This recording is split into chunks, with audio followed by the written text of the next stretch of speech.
Hello guys, welcome back to another favorites video, my biannual favorites video. Okay, so technically it's not really biannual because my last video was posted almost a year ago. So if you guys haven't seen my content calendar, I've posted it here on my Twitter. I also got new hair. It was supposed to be like a strawberry blonde and I didn't want to bleach my hair again. So this is kind of where I'm at. Thank you to Chelsea Pickthorn for giving me a little mini makeover. She also like ran a razor through my hair and gave me bangs because she's like, bangs will look great on you.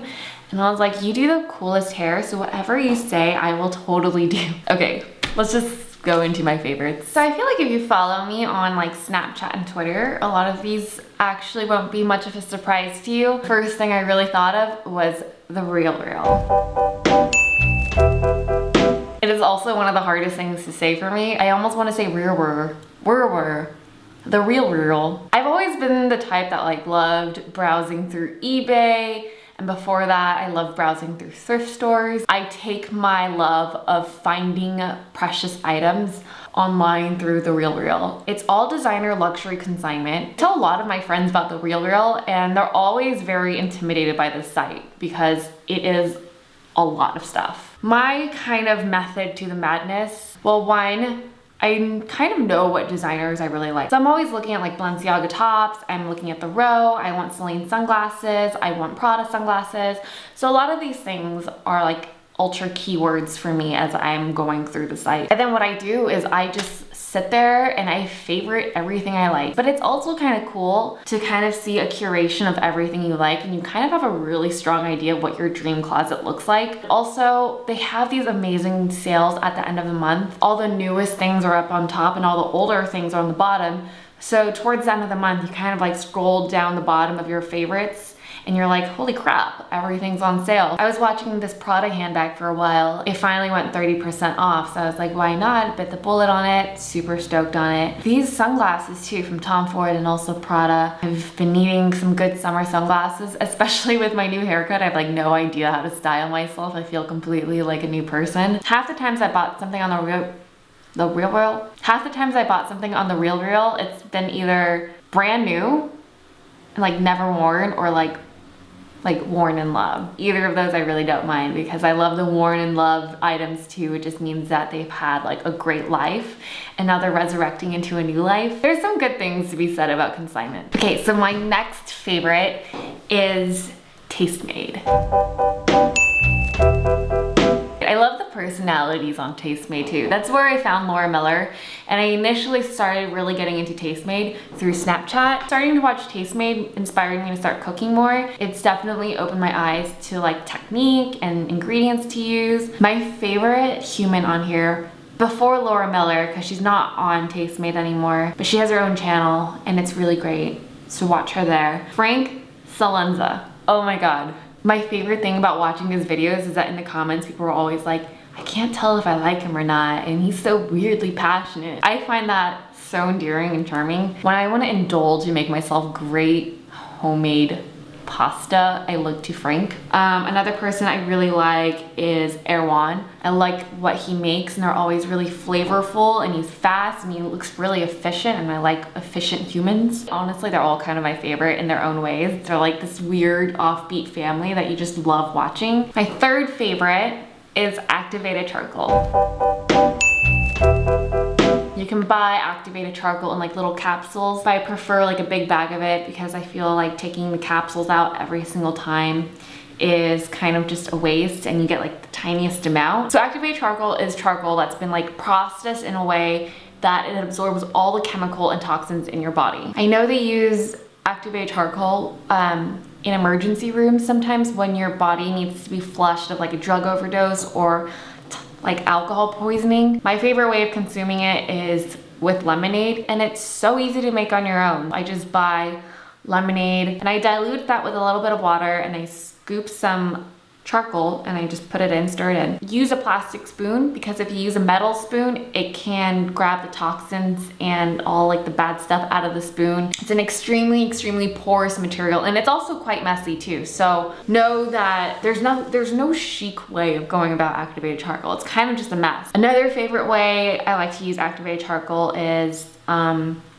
It's a teeth whitener. I take a little bit of water and I put some charcoal in it. So I make this little paste. What Activate Charcoal does, it absorbs all the tannins from your teeth. Also with this paste, you can use it as like a spot treatment because it will pull out all the impurities from your pores or your zit or your problem area, whatever it is. I'll also have some links for you to read up on like things you can do with activated charcoal. It's pretty cool. My next favorite is beauty related. It is 100% pure. I'm sure you guys have heard me talk about it somewhere on my blog or on Twitter or whatever it is. I made it onto the list because I am obsessed with natural skincare. I'm basically wearing all 100% pure right now. I like their cream foundation. For the most part, I know 95% of the ingredient list on this, and that's awesome. You do sacrifice a little bit on the quality of the makeup. It has a little grit to it. It's not like that kind of makeup that you would put on and it looks caked on. I prefer to have a really natural looking skin complexion anyway, so I will use a beauty blender with the toner soaked in, rub it into the cream thing, and that one swipe is enough for my whole face. I love their powder foundation. This is probably my third or fourth one I've gone through, and it looks so seamless on your skin. When you're using natural products, highlighters, whatever it is, it just melts onto your skin in the most natural way. I use RMS concealer or I use their wand concealer. Their lipsticks, the color is from pomegranate, but the color payoff is so vibrant, and I love this red color. I used to wear it more when I had dark hair. Oh, this one's really great too. I love their potted blush. So you're really not sacrificing that much transitioning into natural beauty products. If I fell asleep right now with this makeup on, I wouldn't feel quite as bad because I know it's not like chemical based. Their face masks are awesome. It's not like the cotton ones where it dries out. I feel like these gelatin ones stick to your face and they have all that moisture and it just traps under your skin so it doesn't dry out and there's no place for the serum and all the magic to go. I mean, I can really go on. Their entire line, there's nothing I've used from there that's been like meh. Let's talk about crystals. I don't want to get too much into this because I feel like your personal beliefs are extremely what it is, personal. I'm constantly learning more, which is why I don't feel comfortable talking about it on camera because I'm not coming here to tell you guys like this is it, this is the way to do things. I remember my friend had told me she was going through depression when she was much younger. After a couple months, she suddenly felt better, clearer, and like it was just, she didn't feel that burden on her anymore. And when she told her mom this, her mom had told her she had put crystals underneath her mattress. Even before that, I was doing lots of tarot card readings.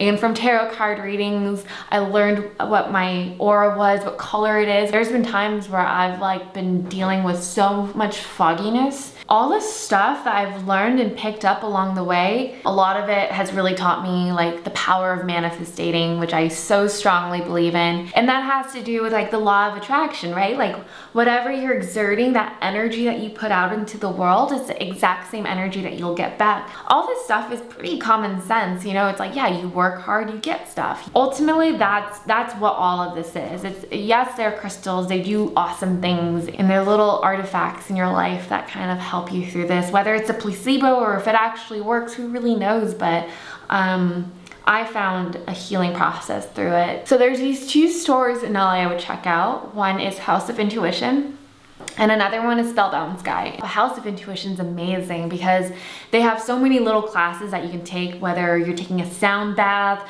you're meditating. I've gotten my chakras healed there. I did that when I first moved to LA. But when you go to a crystal store, how you're supposed to shop for crystals is you just walk in and whatever you're gravitating towards is kind of what your body and what your energy is gravitating towards. So whatever 5 crystals you pick up, it's probably something that once you read about it, you're like, hey, this is something I actually really need in my life. So all the crystals that you buy from Spellbound Sky have like this little note that comes with them. So it's a nice little reminder of what they are and what they do. That actually kind of goes into personality tests.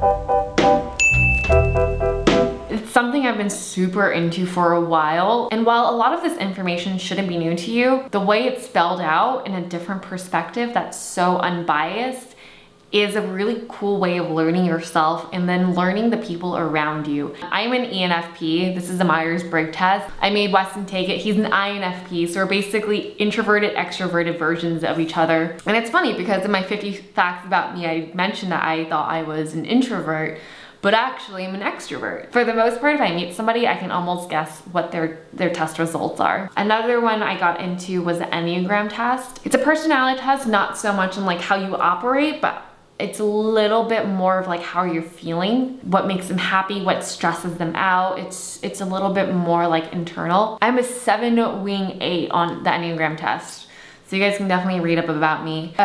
Secret between you and I, because you guys gotten this far in the video, my apartment video, when I was writing the script for it, it actually used a lot of traits that were mentioned in my Enneagram test into the script, because I was like, that is a great romanticized version of how I feel. Take the Myers-Briggs test, tell me what you are.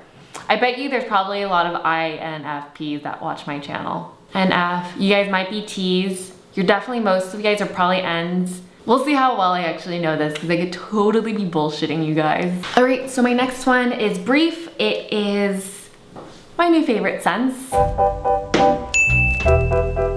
So in my last video, I think I talked about loving like the ambery, the smoky, but I'm kind of gravitating more towards like a very floral version of them. Ambery, vanilla-y, rosy scents I've like really been into lately. I felt bad because I had spent so much money on my signature perfume and I bought like the travel size version of it, like the big version of it, and I still wear it. There's something about like this diptyque vanilla-y scent that, dude, it's so beautiful and I love it on.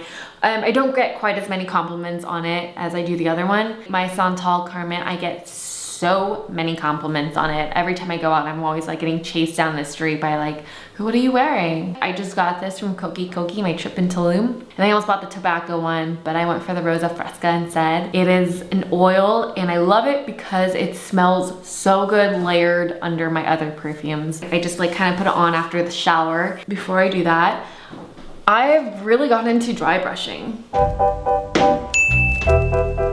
What is dry brushing? Let me explain it to you in 2 parts. So dry brushing is literally actually, and let me tell you, this feels invigorating. You're essentially detoxing yourself when you do this. It stimulates your lymphomic system. It helps with cellulite. It gets rid of dense skin cells. It also just opens up your pores and your skin is so soft after. It's something that I do once a day. Some people do it twice a day. And you brush up towards the heart. You do this for about 30 seconds to 5 minutes, depending on how much time I have. You also do this like in your shower, so any dead skin cells falls into the shower. Not that there's a lot, but like if you are doing this every day in your house, that eventually will accumulate and that's kind of disgusting. And then you wash your brush like maybe once a month. It's a nice, easy, cheap regimen addition. So I wasn't planning on including this. I just didn't want you guys to feel like I was over advertising it to you, but I love Glossier.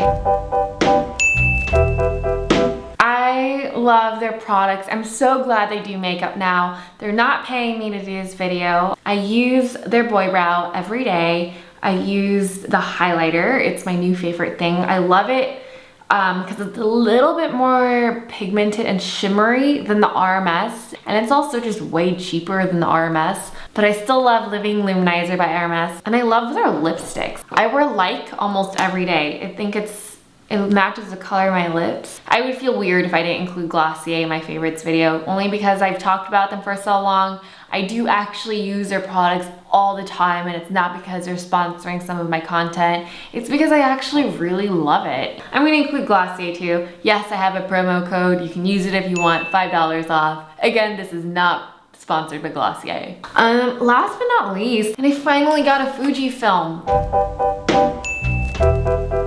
I had a gift card to Urban Outfitters. Finally, when I was like, I want to buy a FujiFilm, I realized I could use that store credit, and I got myself this and 4 packs of film. And I'm excited to use it. Yes, the film's expensive, but if you buy it on a big pack online, like on Amazon, it's way cheaper. Not way cheaper, but it is a little cheaper. And it's been a new favorite of mine. It's kind of like my little baby. I'm excited to keep playing around with it, even though it's not anything new or spectacular or anything you haven't probably already owned yourself. Okay guys, I feel like I'm just talked my own ear off. So I am going to leave you guys to explore through all these things I've talked about in the description box. Hopefully you guys enjoyed it. Hopefully I was able to share something new with you, and we'll have a Q&A, so I'll be able to film that hopefully this weekend. Follow me on Twitter, and I'm probably gonna take the conversation to Twitter. I am very, very active on Snapchat and Twitter for all my new subscribers. Snapchat is raych, because I've been using it forever, since it was like this horny app. I'll see you guys in the next video. Thank you guys so much for watching. Bye.